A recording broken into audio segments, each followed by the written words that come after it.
안녕하세요. 오늘 지방재정이라는 주제로 여러분을 뵙게 된 자치분권대학 우명동 교수입니다. 좀 더 어떻게 하면 더 잘 이렇게 여러분들에게 와닿게 지방재정을 소개해 드릴 수 있을까를 고민을 많이 했는데요. 한번 같이 얘기를 나눠보도록 하겠습니다. 먼저 지방정부는 어떤 일을 무슨 돈으로 하는가, 이걸 제가 말씀을 드리고 싶은데요. 어떤 일을 하는가 하는 것은 중앙이나 지방이 지출로 나타나잖아요. 이거를 세출이라 그러기도 해요. 세출은 회계연도, 주어진 연도의 지출을 세출이라 이렇게 얘기를 합니다. 그래서 일반적으로 중앙과 지방이 얼마나 이렇게 나누어서 일을 하는가 그런 얘기를 할 적에는 최종적으로 쓰는 돈 기준으로 보면은 중앙정부가 42.8%를 쓰고 지방정부가 44%, 지방교육청이 13.2%를 써요. 근데 일반적으로 이제 지방교육청은 그 관할 지역 내에 교육 서비스를 공급하기 때문에 우리가 중앙과 지방이 얼마나 일을 하는가를 얘기할 적에는 지방 일반 행정을 담당하는 지방정부의 몫과 지방교육청의 몫을 합쳐가지고 지방정부의 몫으로 우리가 일반적으로 인식을 합니다. 흔히들 우리가 지방정부가 6을 일을 하는데 중앙이 4를 일을 한다라고 얘기를 하는 걸 들어보셨을 텐데 그게 이제 이런 수치에 기인하고 있는 겁니다. 이제 기능면에서 어떤 식으로 나누어서 하는가 이제 이걸 한번 보려고 해요. 먼저 법적인 규정 면에서 중앙과 지방이 어떻게 나눠서 하는가 이제 이 부분을 잠깐 말씀드리고 실제 운영 모습을 볼 텐데요. 법적인 규정에서 보면은 이게 지방자치법에 이런 것은 지방이 하면 안 된다 이래가지고 국가 사무를 딱 이렇게 열거를 해놨어요. 국가 존립에 필요한 사무, 전국적으로 통일이 필요한 사무, 지방자치단체가 행하기 어려운 사무 이런 식으로 이렇게 규정이 돼 있어요. 그리고 또 다른 조항에 보면은 지방정부의 사무는 어떤 것이 있다 이렇게 규정이 되어 있고요.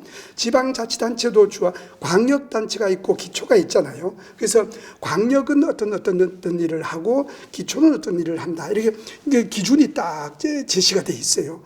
그리고 그 기준에 따라서 저 시행령에 가보면은 이 시도와 이렇게 시군 자치구 업무를 이렇게 쭉 열거를 해놨어요. 이렇게 보면은 중앙과 지방, 광역과 기초가 딱 그 법에 따라서 나누어서 일을 하면 될 것 같잖아요, 이제. 그런데 문제는 규정 자체가 아주 취약점을 갖고 있다는 거예요. 지방자치법에 보면은 저렇게 구분을 해놓고서는 다 단서 조항해가지고 다만 법률에 이와 다른 규정이 있으면은 그러하지 아니하다. 이렇게 가지고 지방정부가 하는 일과 중앙정부가 하는 일 사이를 아주 혼란스럽게 만들어 버렸어요. 그러니까 지방정부도 또 다른 규정에 보면은 지방정부도 국가사무를 필요하면 또 할 수도 있다. 이런 식으로 해서 중앙과 광역과 기초 사이에 그 기능, 어떤 일을 하는가 이 구분을 아주 불분명하게 만드는 제도적인 틀이 갖추어져 있습니다. 이런 이 규정 자체의 취약점 속에서 규정 속에서 현실적으로 이제 어떻게 운영되는가를 한번 보려고 합니다. 이제 실질적으로 예산이 어떻게 운영되는가 이건 2021년 본 예산 기준으로 해놓은 건데요. 여기 기준은 그러니까 이 기금을 포함해서 중앙정부 전체, 지방정부 전체가 분야별로 어떻게 나누어 쓰는가를 제가 표시해 놓은 거예요. 통일, 외교, 국방 이런 거 보면은 중앙정부만 하고 지방정부는 하나도 안 하는 거로 돼 있죠. 그 밑에 가면 통신 사무도 중앙만 쓰고 지방은 안 하는 거로 돼 있잖아요. 교육 그런 거하고 저 밑에 과학기술 그런 거 보면은 중앙이 압도적으로 많은 비중의 일을 하지요. 중앙정부가 전체에 쓰는 거에 12.8%를 교육을 쓰고 지방은 4.9%를 쓰고 과학기술은 금액은 작지만 비중으로 보면 중앙이 1.6%, 지방이 0.1%를 쓰잖아요. 이제 그런가 하면은 문화, 관광, 환경, 교통, 물류, 국토, 지역개발 이런 업무들을 보면은 중앙에 비해서 지방이 압도적으로 많은 비중의 일을 하고 있는 걸 볼 수 있어요. 나머지는 막 비슷해요. 이제 여기에 나타난 내용을 특징적인 걸 정리 한번 해볼 필요가 있는데요. 중앙정부만이 쓰는 거는 통일, 외교, 국방 이런 부분들, 이거는 그 서비스가 갖는 성격에 기인하는 거로 볼 수도 있지요.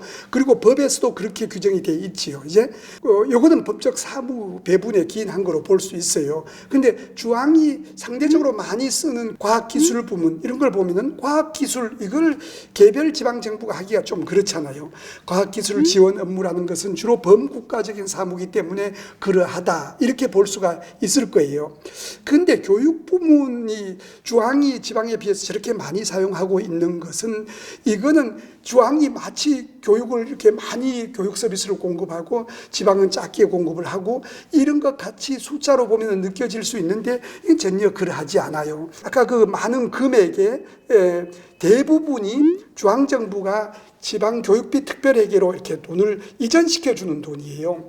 지방정부가 하는 4.9% 적어도 시도 이 교육청으로 돈을 넘겨주는 거예요. 그러니까 이거는 저렇게 돈을 중앙정부가 얼마를 쓰고 지방이 저렇게 많이 쓰고 있다고 해서 우리나라 중앙이 교육 일을 이렇게 많이 하고 있구나 이런 거하고는 다른 거예요. 돈의 쓰임새가 나누어지게 된 제도적인 특성을 반영하는 겁니다.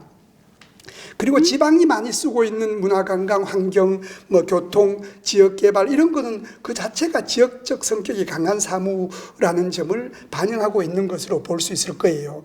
이제 종합적으로 봐보면은 서비스의 성격에 따라서 중앙정부 많이 하거나 중앙정부가 상대적으로 많이 하거나 지방정부가 많이 하는 그런 것이 있는가 하면 중앙과 지방이 중첩적으로 쓰는 것은 제도적인 틀이 미흡한 데 기인하는 것으로 볼 수 있습니다. 마지막으로 제가 저 붉은색으로 표현해 놓은 게 중요해요. 예를 들어 사회복지비가 아주 높은 비중으로 중앙과 지방이 이제 비슷하게 쓰고 있잖아요. 그렇다고 해가지고 지방이 사회복지비를 저렇게 많이 쓰고 있다. 지방이 그야말로 지방의 자율적인 의지를 담아서 복지활동을 저렇게 많이 하고 있다라는 것을 의미하는 것은 아니라는 거예요. 이거는 제도적으로 지방이 이런 복지 사무를 해라 이렇게 돼서 그냥 쓰는 거예요. 그러니까 숫자를 가지고 이 지방정부의 기능을 이렇게 온전하게 평가하는 것은 힘들다는 사실을 이해를 하고 수치에 나타난 내용을 보시는 게 중요하다 이런 점을 말씀드립니다.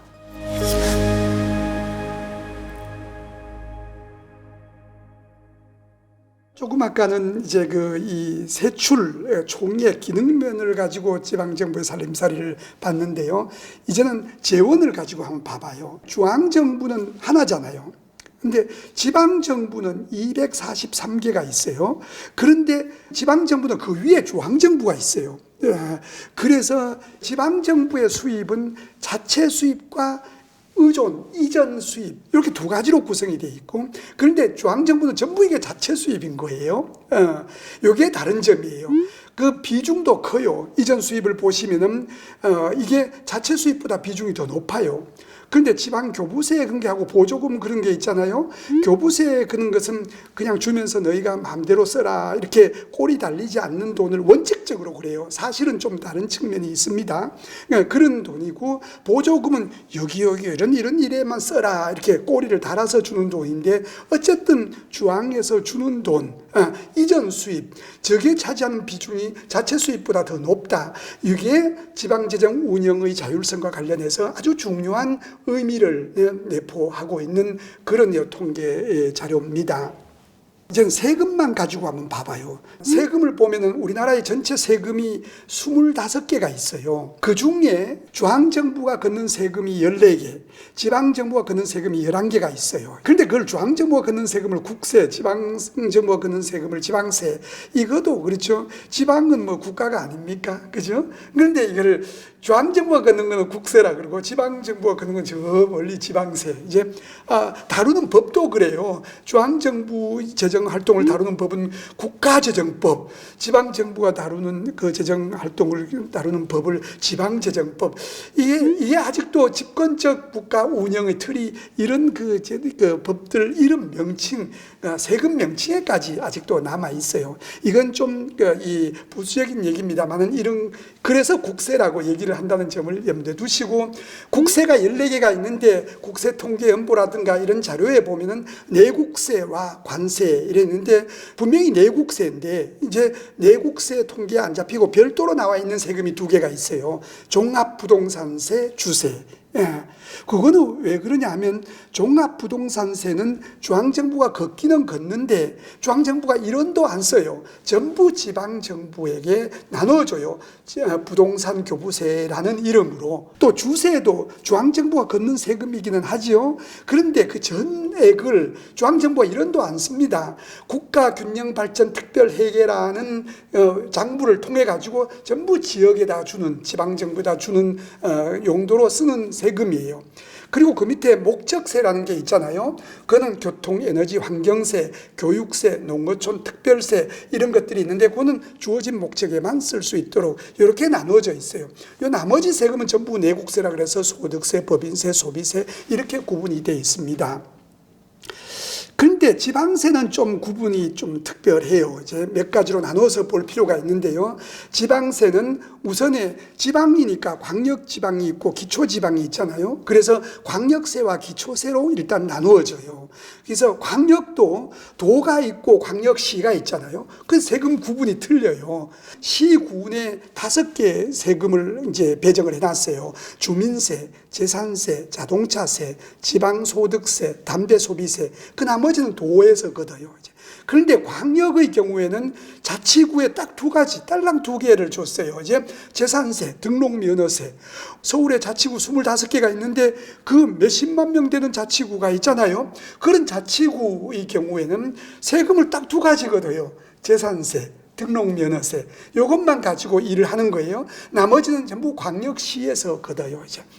자, 그러면서 또 특별히 세종특별자치 시가 있잖아요. 그리고 제주특별자치도 그 2군데는 지방세 11개 전부를 자기가 걷어요. 예외 조항이 또 있습니다. 재산세는 기초 자치단체 세금이거든요. 서울 같으면 자치구에서 다 걷어야 되잖아요. 그런데 그 중에 반만, 각 자치구가 걷는 반만 자기 세금으로 하고 나머지 반은 서울시로 줘요. 그러면 서울시는 이걸 자기가 다 쓰느냐? 1원도 안 써요. 그거를 25개 자치단체다 25분의 1로 딱 나눠가지고 균등 배분을 한다. 왜 이런 일이 나타났겠어요? 이 재산세는 자치구가 걷으라고 해놓으니까 이 잘 사는 자치구들은 세금이 많이 거치고 좀 못 사는 자치구는 세금이 별로 안 거치잖아요. 그런데 그 많은 일을 해야 되잖아요. 이제 그래서 이거를 수평적으로 조정을 해주자. 그래서 만들어진 제도가 서울시 재산세 공동과세. 그래가지고 자치구세이면서 서울시세 이런 게 있어요. 그런데 지방세는 이게 중앙과 달라서 이게 또 다른 특별한 구분이 필요한데요. 이게 독립적으로 걷어서 쓰는가 아니면은 중앙과 지방이 세원이나 세수를 같이 쓰는가 여기에 따라서 구분이 또 되기도 합니다. 세원을 공유한다는 것은 소득세가 대표적인데요. 소득은 우명동 교수의 소득 과표가 1억이다. 그러면 중앙정부가 와가지고 또 소득세를 걷어가고 그리고 지방정부가 와가지고도 또 소득세를 걷어가요. 그러니까 세원을 같이 서로 다른 단계의 정부가 나누어 갖는다. 이렇게 돼서 지방소득세라는 게 있어요. 그런데 세수를 공유하는 게 있어요. 또 이제 대표적인 게 지방소비세인데 이건 중앙정부가 부가가치세 그래가지고 걷어놓잖아요. 그 중에서 지금 현재 21%를 지방에다가 나누어 주는 형태로 세수를 공유하는 그런 세금 제도가 있습니다. 다 같이 11개의 세목으로 구성되어 있지만은 이렇게 몇 가지 기준에 따라서 서로 다르게 구분이 된다는 점을 이해를 하시는 게 중요합니다.